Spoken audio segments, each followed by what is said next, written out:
O que pretenden estas 27 fotografías é achegar a realidade do problema de acceso á auga no Níxer, porque bueno, é realmente unha problemática para o día a día das persoas e moitas veces pois, determina a súa existencia.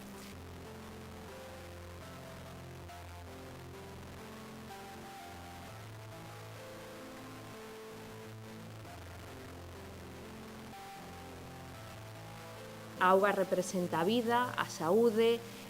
o benestar e a alimentación, pero, sen embargo, no mundo hai moitas persoas, máis de 1.000 millóns de persoas, que non teñen acceso á auga potable de calidade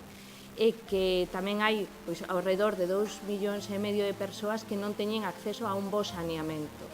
Isto o que provoca é que cada ano morran máis de 2 millóns de persoas por causas relacionadas